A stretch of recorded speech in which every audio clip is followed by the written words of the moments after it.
Okay, welcome to another episode of the Comic Anthologist. And if you're just tuning in for the first time, click the subscribe button just to show us your support, and thank you for tuning in. Now, today we're going to talk about a character that's now in the mainstream media, which is basically the first superhero. He goes by the name of Kalel, and we all know him as Superman. Clark Kent, too, if you want to get technical. Yes. So, in any case, basically, Clark Kent, Kalel, Superman, made his first origins back in 1938. Now, with Jerry Siegel and Joe Shuster, when they first created the character, he was normally, or better yet, he was created as a super criminal mastermind. But his look resembled Lex Luthor, and basically the publishers weren't too keen on that. So they went back to the Dude, I drawing don't board. have any clue about that, man. On Yeah. the real, seriously. Yeah, seriously. Yeah, he was considered Wow. a criminal Okay. mastermind. That's what the original version of Superman was Okay. in 1938. All right. And then they had to go back and retool him and change him into the character that we all know of today. Now, mind you, when he first came out in June of 1938, Yeah. he came from a race of Kryptonian superhumans that were already, basically mentally, physically, intellectually, they were all up there on par, far superior Advanced. to far advanced than any other superior to any humanoid race out there. Right. So when their planet exploded, basically the planet exploded from old age. That's all what it was. And it wasn't everything else that you see that you read about today's times. Or in the movies or whatnot, because it wasn't really completely fleshed out in No, the it books. wasn't. No, it was not. And yeah, we're talking about 1938, so yeah, it's not fleshed out like it was, or like it is now with Yes. even with this 1978 Superman movie. It wasn't as nowhere near as fleshed out like. Now, mind you, that to me still has honorable mention, and that's the best superhero movie of all time because it's the template that set it up for everything that's come Yes. after it. Yes, indeed. So anything that came before, it was kind of tongue in cheek. But this was the ultimate superhero movie at that time. But now, getting on to another subject of the matter of dealing with Superman, yeah, exactly. What's the other subject you want to bring up about regarding Superman, especially that's going on now? I mean, like that Yes. controversy going on with Henry Cavill maybe stepping away from Yes. the role of Superman. And Yes. honestly, I liked him in The Man of Steel and the other movies, like with Batman vs. Superman and Justice League, even though the movies were... Anyway, but Man of Steel was by far, like, I loved it. Bottom line, I mean, Zack Snyder did a damn good job on that film. And I have to give major props to him, even though there's some haters that hate that film, but that's their opinion, and this is my opinion. And basically my opinion as well, Well. because I love the film as well. Yeah. And all I have to say is that it was one of those kind of films that they just gave it a different spin on it because Superman basically had to learn how to be who he was versus the original version of it, which was of course Superman the movie, Right. directed by Richard Donner. Yeah. That version was more so for what was indicative of that time. At that time, yeah, exactly. This one is more indicative of this time frame, and it was enjoyable. Henry Cavill did an excellent job of playing the Man of Steel. And I hope he sticks around, because even though I've been hearing rumors or there have been things going on in the media talking about him walking away from the role, Yes. I hope he actually sticks around. I mean, because I want to see him do another movie as Superman, a solo Superman, or another Man of Steel film, because I'd love to see him go toe-to-toe with Brainiac. Or better yet, I'd like to see him go toe-to-toe with Black Adam. But we may or may not see that happen in the near future. But I believe Henry has 2 more Superman films underneath his belt before he's finally able to just hang up the cape. Well, hopefully the powers that be don't mess up. Yeah, but we already know how that goes. So getting on to that other part of it that you wanted to bring up and talk about. Yeah, basically what is going on now is that they're talking about casting Michael B. Jordan as the next Superman in terms of being a black Superman.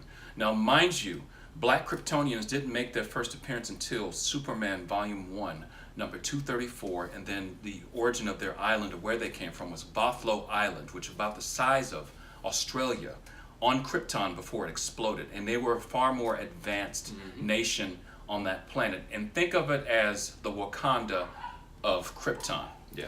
And that's where you had Kalel, which was now one word, who came from that alternate timeline, who was sent to Earth and became Calvin Ellis when he was raised by his parents. And he ended up becoming the Superman of that Earth 23, and also President of the United States in that same timeline. It's mentioned of that in the Final Crisis #7, which came out in recent years.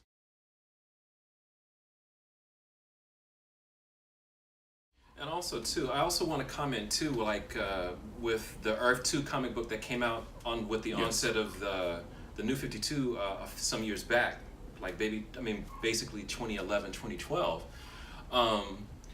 I like the fact that they brought his character in that particular book, and then still handle stuff like Superman with like the regular Superman, mainstream Superman would handle stuff, and I wanted them to keep that going, but obviously it didn't keep going. But let me interject on here on that one, Right. because this is a different version of Superman now. Since this is Earth 2 in DC Comics lore of the New 52, this version goes by the name of Val-Zod.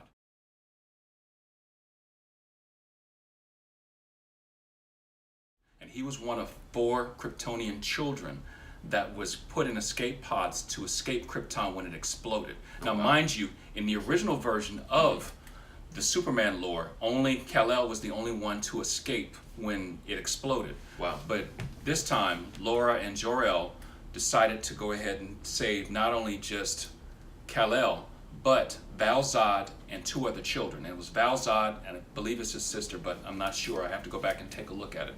But it was 4 Kryptonian children who were sent off, went to Earth, and when Kalel fell in battle against the forces of Apocalypse in that first issue of Earth 2, Val-Zod showed up later on to become the Superman of Earth 2.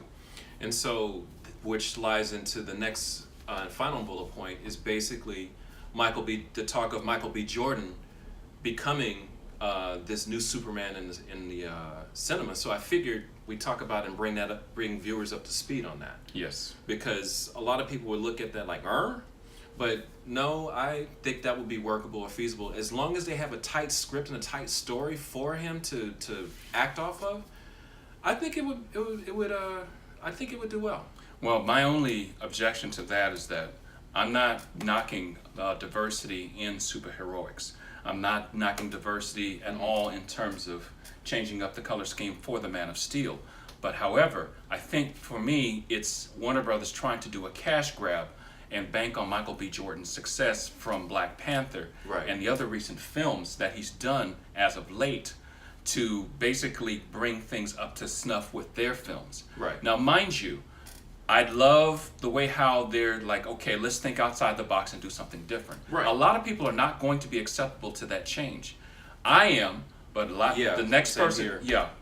he and I are more acceptable to it. But we have an open mind in terms of taking things one step further and thinking outside the box. Yeah. But mind you, there are a lot of people out there that aren't like that. So now, like I said, I think it's just a cash grab on Warner Brothers' part, because they just want to bank on Michael B. Jordan's success and him being one of the hot black actors out there right now.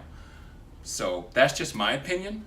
Well, hopefully they do something right with him. Well, my final point is I disagree with you on that, and it's just for the simple fact that if the story is done right, cash grab, as long as the story transcends and it just deals with basic issues that maybe we've been dealing with today in this day and time or whatnot, and not look at the color of a man or whatever, I think it'll be fine. It's just, I don't think it's a cash grab, but I think that it's a popularity grab if anything. Yes. But if it's done right, it should be fine. It should be just fine. But Warner Brothers got to get it together. Well, my final point is this: is that if you do these stories right and you get everything situated the way it's supposed to be, people will come. The people will love to see great stories being told. Not this sit up here just depending on special effects and sitting up there depending on shareholders and also basically giving it to fans' demands or whatnot. But the thing is, bottom line, if you do a great story, people will come. Final interjection, too. Don't bring a crappy script either to the table.